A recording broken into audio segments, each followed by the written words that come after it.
हमारे वोट की पहरेदारी का जिम्मा इलेक्शन कमीशन के पास है। ईवीएम से लेकर वीवीपैट तक को कड़े पहरे में रखा जाता है, लेकिन लोकसभा चुनाव 2019 में ईवीएम और वीवीपैट की एक्सेस कुछ प्राइवेट कंसल्टेंट्स को दिया गया।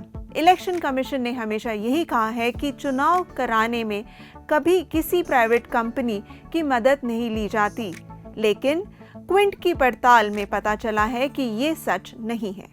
क्विंट के पास एक आरटीआई का जवाब है, जिससे पता चलता है कि ईवीएम्स और वीवीपैट मशीनें बनाने वाली सरकारी company electronics corporation of India limited यानी ईसीआईएल ने गैर सरकारी इंजीनियर्स की सेवा ली, उन्हें कंसल्टेंट बनाया। हमें ये भी पता चला है कि ये गैर सरकारी इंजीनियर्स चुनाव आयोग के लिए 2017 से अब तक कई चुनावों में काम कर चुके हैं।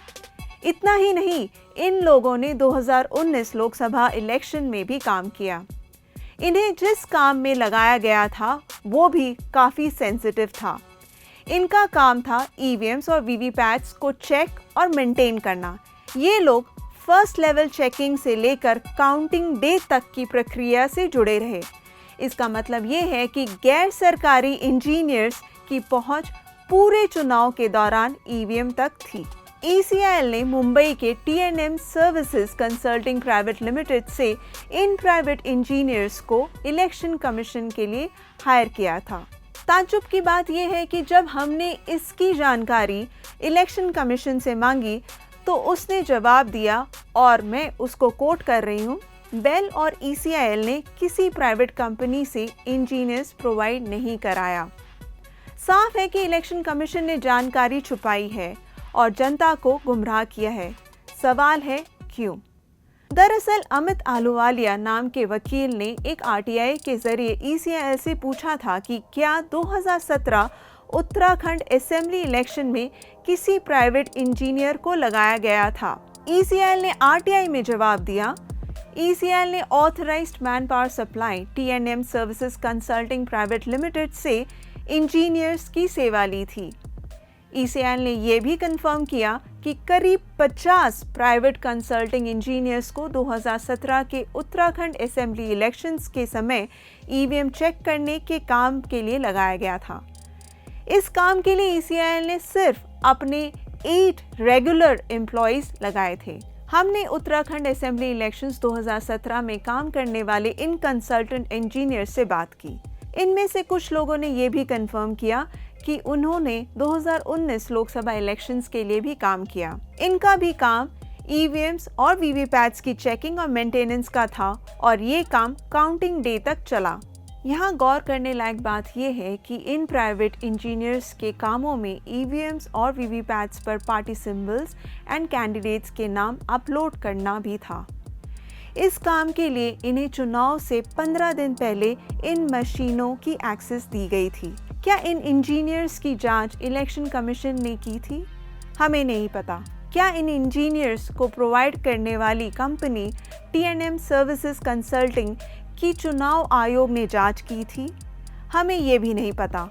जो बात हम जानते हैं और कह सकते हैं वो ये है कि प्राइवेट पार्टी को इन्वॉल्व करने से शायद पूरे इलेक्शन प्रोसेस पर असर पड़ सकता है। क्विंट को ये भी पता चला है कि इस मामले में इलेक्शन कमीशन ने न सिर्फ वोटर बल्कि अपने पूर्व प्रमुख को भी गुमराह किया है। Former election commissioner doctor S Y. Quraishi ने क्विंट को बताया कि 2017 में उन्हें इन आरोपों की जानकारी मिली थी कि उत्तराखंड असेंबली इलेक्शंस में ईवीएम का सेंसिटिव काम आउटसोर्स किया गया। जब उन्होंने इस बारे में इलेक्शन कमीशन से जानकारी मांगी तो उन्हें भरोसा दिलाया गया कि उन चुनावों में सिर्फ आयोग के इन हाउस इंजीनियर्स ने ईवीएम्स और वीवीपैट्स मशीन की जांच की थी। कुरैशी ने नवंबर 2017 में इस बारे में ट्वीट भी किया था। यहाँ तक कि इलेक्शन कमीशन ने जिन गाइडलाइंस का हवाला दिया था उन्होंने उसे भी शेयर किया था। तब उन्हें बताया गया था कि ईसीआईएल, बीईएल के इंजीनियर्स जो उसके पेरोल पर हैं, सिर्फ उन्हें ही ईवीएम और वीवीपैट की फर्स्ट लेवल चेकिंग का काम दिया गया है। लेकिन अब आरटीआई के जवाब में ईसीआईएल ने माना है कि उन्होंने उत्तराखंड असेंबली इलेक्शंस में प्राइवेट इंजीनियर्स का इस्तेमाल किया। ताज्जुब है कि आज भी इलेक्शन कमीशन इससे इनकार करता है। तो सवाल ये है कि आखिर दोनों के जवाब अलग क्यों हैं?